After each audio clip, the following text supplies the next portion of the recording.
Bonsoir tout le monde.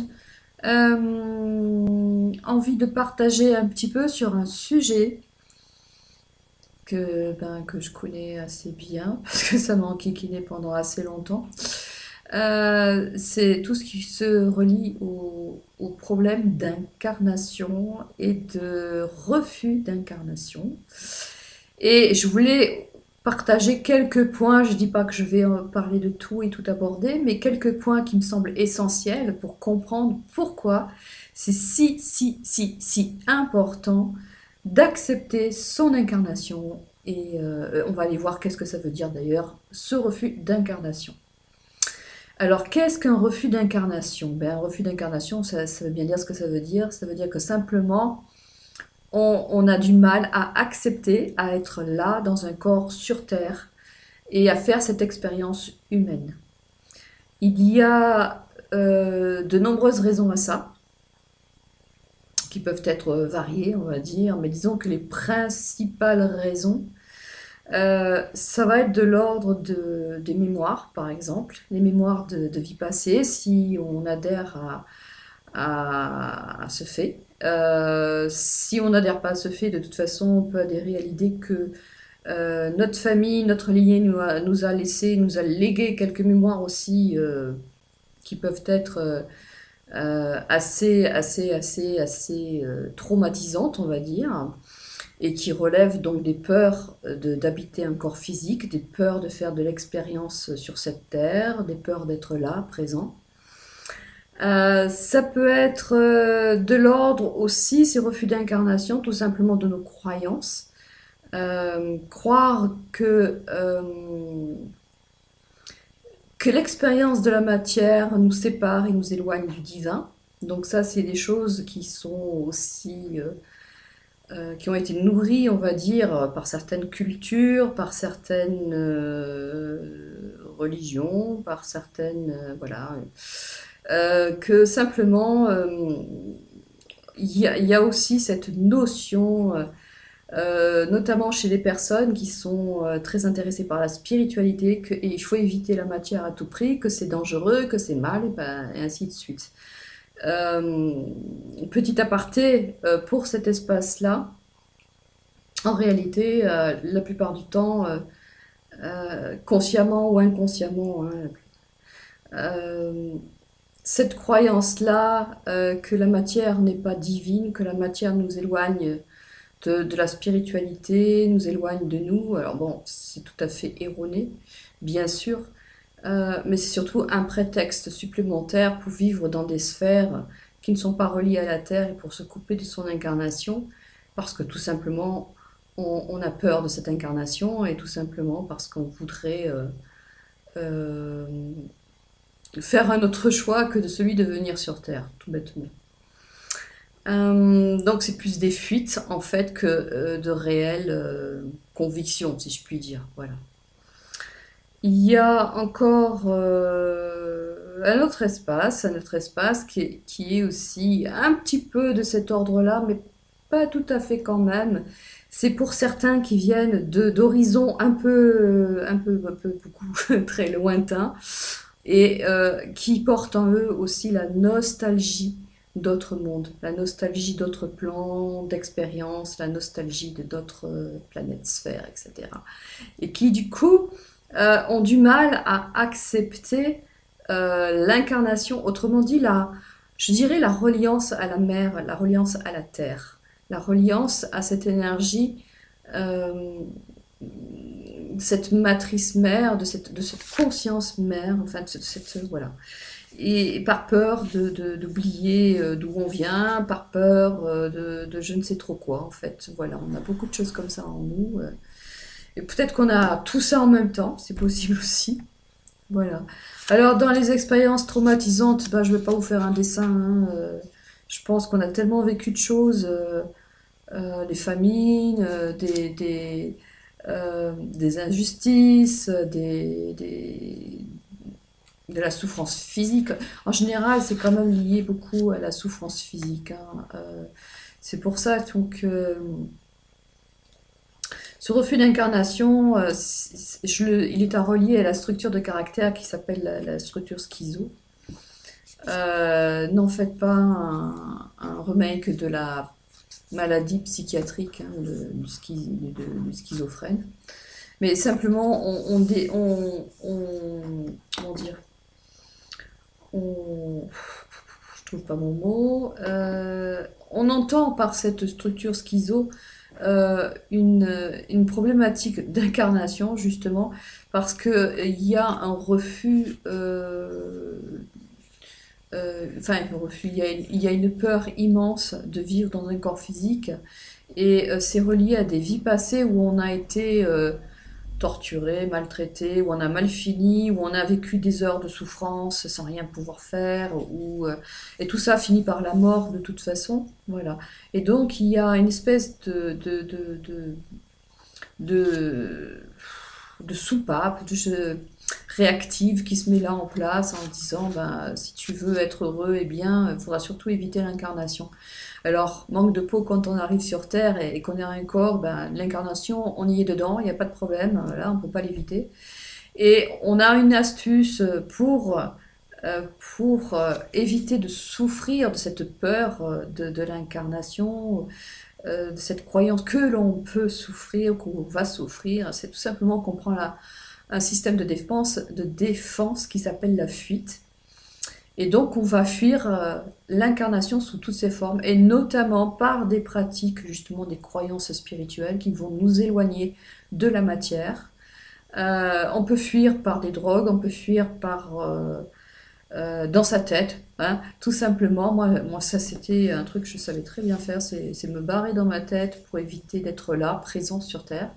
Et en général, puisqu'on a ce programme-là en nous, c'est sûr qu'on va atterrir dans des familles, enfin en général, souvent, où on va être rejeté, où on va ne pas avoir de place. Forcément, puisqu'on ne prend pas sa place dans son corps, on aura du mal à avoir de la place.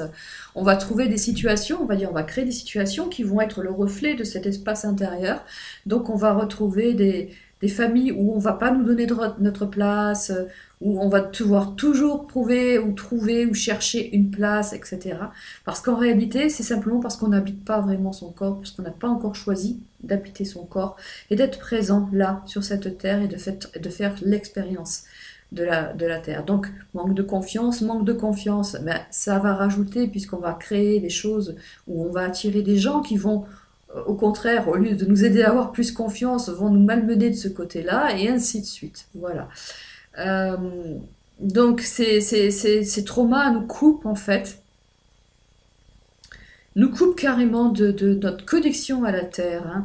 Ça veut pas dire qu'on n'aime pas la planète, ça veut pas dire qu'on n'aime pas la Terre, ça veut pas dire qu'on n'aime pas la nature. En général, c'est tout à fait le contraire. On est tout à fait plein d'amour, mais euh, on est plein d'amour pour la nature, le vivant et tout ce que vous voulez, mais on n'est pas plein d'amour pour la conscience qui habite le corps physique. On n'est pas plein d'amour pour ce corps physique qui peut être vu comme une prison et qui du coup, justement, tous ces systèmes de fuite sont des moyens d'éviter cette prison. C'est un manque de conscience, et c'est aussi encore une croyance qu'il va falloir faire sauter, que ce corps est une limitation de la conscience. Alors qu'en réalité, c'est juste la croyance que ce corps est une limitation qui est un frein. Donc c'est un frein de l'ego, mais certainement pas un corps qui est fait de cellules, de molécules, enfin de chaque infime partie de votre corps recèle tout le potentiel des univers. Donc franchement, voilà, le corps ne peut pas être une limite, mais par contre, si on le considère comme une limite, ça va en être une, simplement parce qu'on y croit. Et que du coup, on va s'attirer, encore une fois, des choses qui vont aller affirmer dans ce sens-là. Alors pourquoi, maintenant que j'ai à peu près posé cette idée de refus d'incarnation, pourquoi c'est si dommageable? Eh bien, c'est si dommageable parce qu'en général, si je reprends ma structure schizo, qui est vraiment reliée à cette problématique, ben, par exemple, les structures schizo, ce sont des personnes qui ont beaucoup travaillé sur la reliance, la connexion avec les autres mondes, puisqu'à force de vouloir partir sur d'autres mondes, ben forcément, on travaille beaucoup la connexion. Euh, Si on vient d'un autre monde, on a beaucoup de choses à apprendre aux autres. Mais il faut encore retrouver ces choses, mais ça se fait pas comme ça. Et si on les retrouve, et si on est capable de faire des reliances avec d'autres mondes, tant qu'on n'est pas ancré dans son propre véhicule, dans sa propre maison, ce qu'on va connecter à l'extérieur sera encore une fois le reflet de ce qui est à l'intérieur. Si vous n'êtes pas dans votre axe, qu'est-ce que vous allez bien pouvoir connecter?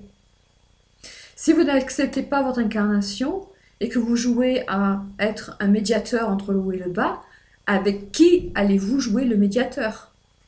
Tout ça, c'est des bonnes questions à se poser, n'est-ce pas? Parce que ça risque d'être vite un peu du tout et du n'importe quoi. Et on s'en rend pas forcément compte tout de suite, mais ça peut être du n'importe quoi. Ce qui est important de comprendre, c'est que si vraiment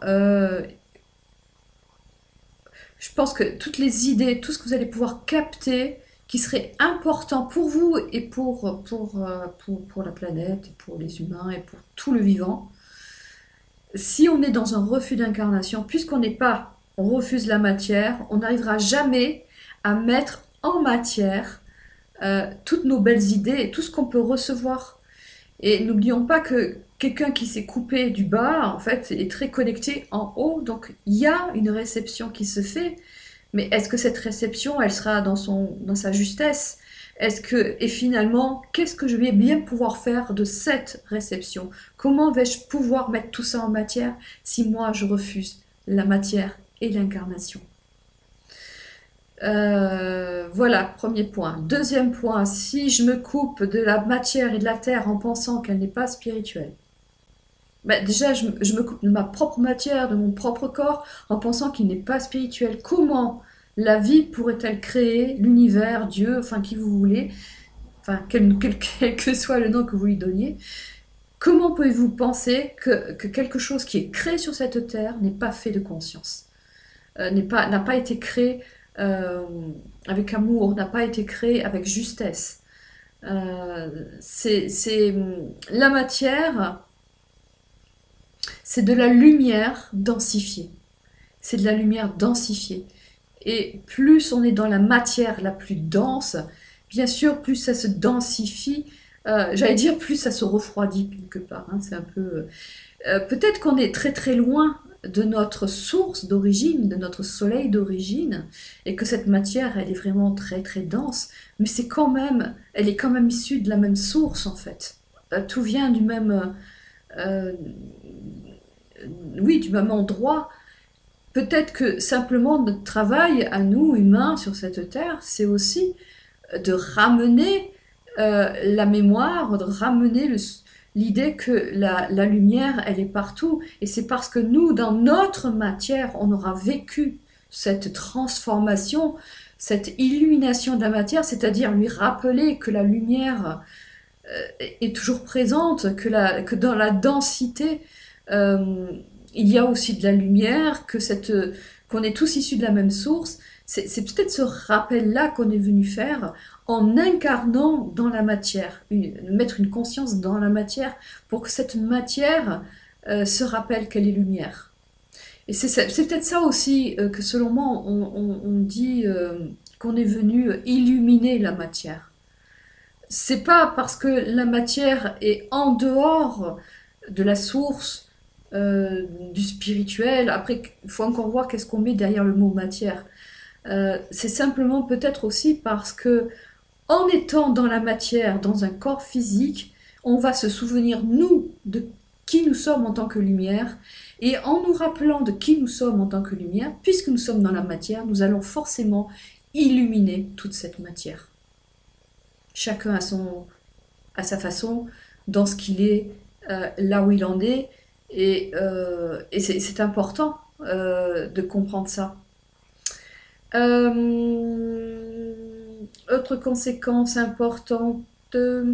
Donc, si je me coupe abandonner cette idée que la matière n'est pas spirituelle, abandonner cette idée que la vie n'est pas spirituelle, comment dire, la vie de tous les jours n'est pas spirituelle. Moi, j'ai souvent eu ça en stage, les personnes qui viennent et qui disent, oui, alors les stages c'est bien, on se sent bien, mais alors qu'est-ce qu'on aimerait y rester parce que demain on reprend le boulot et puis ça y est, je vais être encore coupé de ma spiritualité, je vais être coupé de ma lumière.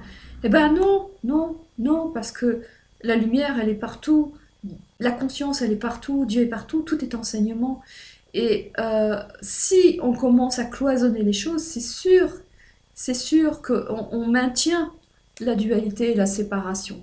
Mais si on arrive à voir que tout est unité et que j'apprends à me reconnaître en tant que lumière et dans mon travail et dans ce que je fais et en faisant la vaisselle et en faisant mon lit et en m'occupant de mes chats, en m'occupant de mon jardin, j'apprends à retrouver cette lumière et à la vivre en moi. Tout est divin en fait, parce que tout est Dieu, quoi. Tout est Dieu, tout est conscience, voilà. Et autre point important que je voulais aborder aussi, donc un troisième point. Vous connaissez bien cet adage, ce à quoi je résiste, persiste. Ça veut dire quoi? Ça veut dire que simplement là, s'il y a quelque chose qui ne me plaît pas, s'il y a quelque chose qui ne me convient pas, et que quelque part je joue avec ce fameux bah, ça ne devrait pas être comme ça ne devrait pas être comme ça ne devrait pas être comme ça, forcément je ne suis pas dans l'accueil, je ne suis pas dans l'acceptation, je crée une barrière, je crée une limite, et je me crée tout simplement de l'opposition. Et en plus, quand j'ai une croyance, cette croyance a toujours besoin d'être validée. Donc forcément, ben, je vais attirer des expériences euh, qui vont valider ma croyance. Si je crois que la Terre est, que je suis sur Terre uniquement pour morfler, c'est sûr que si c'est ma croyance, cette croyance, mon ego s'identifie. S'il s'identifie, le mental aura pour rôle de toujours, comment dire, maintenir en place cette croyance, puisqu'il y aura un système de défense derrière. Et comment ça va se passer? Ben, je vais attirer des situations qui vont aller dans le sens de ma croyance, donc je vais morfler sur Terre, pour pouvoir valider ma croyance, pour pouvoir valider mon système de défense. Ok? Et ça renforce l'identité de l'ego. Si je n'ai pas envie d'être sur Terre, si je crois que je vais tout faire en étant dans les mondes supérieurs, c'est-à-dire en ne vivant que dans mes chakras supérieurs, je vais éviter l'incarnation, si je crois que je vais vraiment ne pas toucher à la matière, ne pas m'en créer, ne pas vivre ma vie tout simplement sur Terre, et je vais pouvoir la quitter, cette incarnation, en me disant ciao ciao, c'est fini, je ne reviens plus, ben, c'est un peu raté, quoi. C'est un peu raté, parce que tout ce à quoi je résiste persiste. Si on veut vraiment en finir avec l'incarnation, il va falloir aimer l'incarnation et non pas lutter contre l'incarnation. Parce que là, c'est sûr, il va falloir y revenir.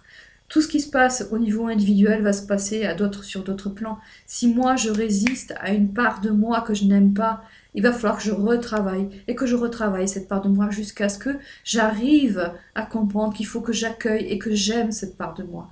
Si j'arrive à aimer cet espace d'incarnation, à l'accepter et à vivre simplement la vie de façon beaucoup plus fluide, alors déjà je serai beaucoup plus aidée puisque je ne rentrerai plus dans mes vieux systèmes de défense et de croyances, mais aussi je me donne toutes les chances finalement d'apprendre ce que je suis venue apprendre, d'amener ma lumière ici-bas et peut-être d'aller expérimenter ailleurs la prochaine fois. Voilà, je crois que j'ai fait le tour de ce que je voulais dire. Ah oui, et pour la nostalgie de ceux qui viennent d'ailleurs, eh bien c'est pareil. Pour l'instant, on est sur Terre. Et donc, en fait, il faut se relier à la Terre. Parce que la Terre, c'est notre foyer du moment. C'est pour elle qu'on est venu. On est toujours en lien avec tout. Mais voilà, c'est à un moment donné, euh, quand on habite dans une maison, il faut aimer la maison dans laquelle on habite. Pour que tout se mette en place déjà, pour tout se synchronise, pour que tout se synchronise, et que voilà, tout simplement, oui, ok, ben, pour le moment, j'habite ici, et mon foyer, c'est cette terre. Voilà. Alors, peut-être que je vais faire, pas là tout de suite à la suite de cette vidéo, mais je vais mettre un petit soin énergétique en place que je vous proposerai dans une prochaine vidéo, donc incessamment sous peu, pour faire suite à celle-là. Un petit soin énergétique avec les maîtres ascensionnés, les archanges, avec les énergies avec lesquelles je travaille, avec vos guides et mes guides. Et un petit soin peut-être pour dégager un petit peu ces problématiques d'incarnation et vous permettre, en dégageant, en allégeant ou en remettant certaines choses en place, de mieux accepter votre incarnation. Voilà. En tout cas, prenez soin de vous, prenez soin de bien vous ancrer. Le matin, choisissez vous, choisissez de vraiment venir vous habiter votre corps. N'oubliez pas ce que je dis dans les précédentes vidéos. Si vous n'habitez pas votre espace, quelque chose d'autre ou quelqu'un d'autre le fera pour vous. Ça pourrait être le 4e problème, refus d'incarnation, mais j'en ai déjà parlé, donc je ne reviendrai pas dessus. Oui, donc je vous fais ce petit soin, je le mets en place, et puis par la suite, je vais essayer de trouver le moyen de faire des soins en direct, ce qui serait assez sympa. Voilà. Donc, à bientôt, prenez soin de vous, aimez-vous, et à bientôt. Voilà, tout simplement. Salut!